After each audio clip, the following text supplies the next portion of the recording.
سمع الله لمن حمده. لا تجوز مسابقة الإمام، بل هي من كبائر الذنوب. وقد ثبت عن النبي صلى الله عليه وسلم أنه قال: أما يخشى أحدكم إذا رفع رأسه قبل الإمام أن يحول الله رأسه رأس حمار، أو أن يجعل الله صورته صورة حمار.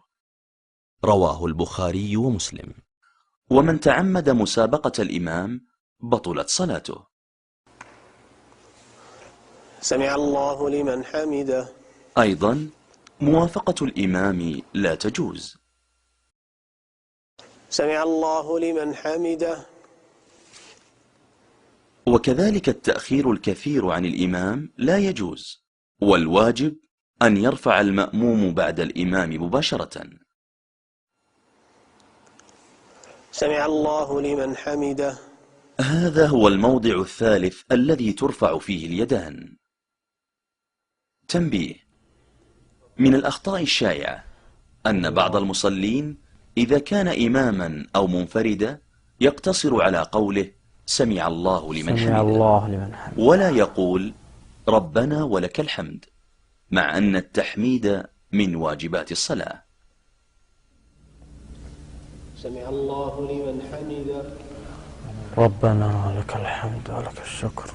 زيادة والشكر من الأقوال التي لا تشرع لعدم ورودها عن النبي صلى الله عليه وسلم.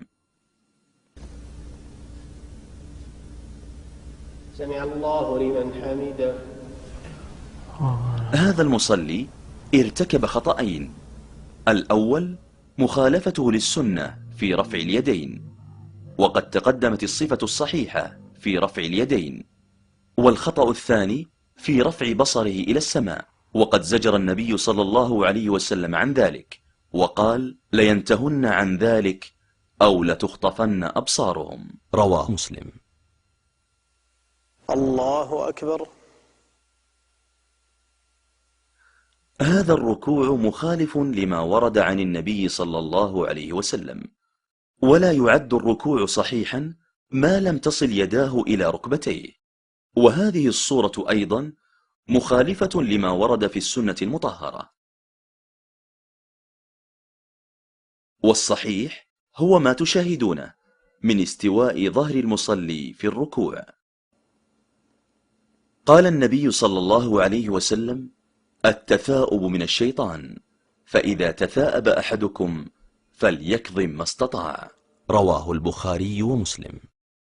نهى رسول الله صلى الله عليه وسلم عن كف الثياب، ومن الكف المنهي عنه ثني الأكمام.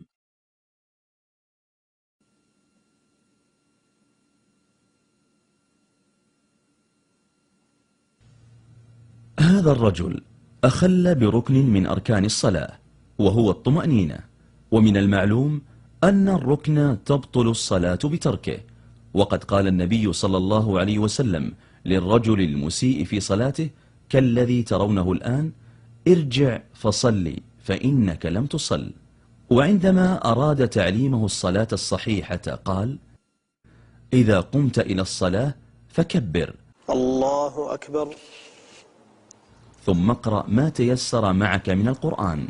الحمد لله رب العالمين الرحمن. ثم اركع حتى تطمئن راكعا. الله أكبر. ثم ارفع حتى تعتدل قائما. سمع الله لمن حمده. ثم اسجد حتى تطمئن ساجدا. الله أكبر. ثم ارفع حتى تطمئن جالسا. الله أكبر. وافعل ذلك في صلاتك كلها. رواه البخاري ومسلم. الله أكبر. هذه الصفة الصحيحة الثابتة عن النبي صلى الله عليه وسلم عند نزوله للسجود بتقديم ركبتيه على يديه. من الأخطاء الشائعة في السجود، والتي قد يؤدي بعضها إلى بطلان الصلاة، السجود على الأنف دون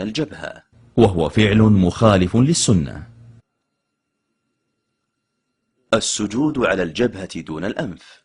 وهو فعل مخالف للسنة. الافتراش كافتراش الكلب. وهذا من الأعمال المكروهة في الصلاة. عدم مجافاة اليدين عن الجنبين في السجود. وهو فعل مخالف للسنة. رفع القدمين في السجود. وهذا من الأفعال المبطلة للصلاة إن استمر ذلك طيلة السجود. وكذلك رفع إحدى القدمين أثناء السجود. وهذا من الأفعال المبطلة للصلاة.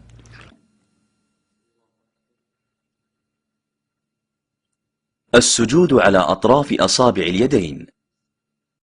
وهو فعل مخالف للسنة. السجود على القبضة.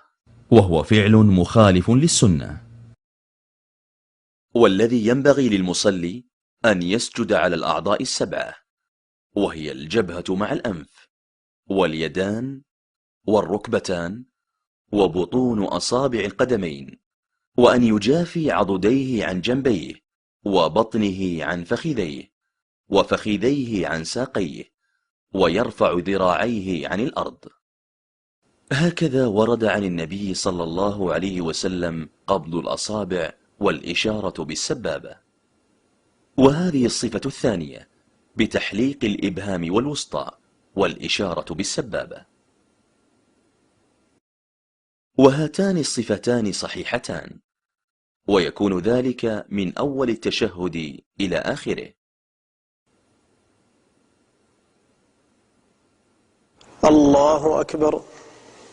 هذا هو الموضع الرابع الذي ترفع فيه اليدان، وبذلك تكون المواضع التي ترفع فيها اليدان: أولا الله أكبر مع تكبيرة الإحرام، ثانيا الله أكبر مع تكبيرة الركوع في كل ركعة، ثالثا سمع الله لمن حمده عند الرفع من الركوع في كل ركعة، الله أكبر رابعا عند القيام من التشهد الأول.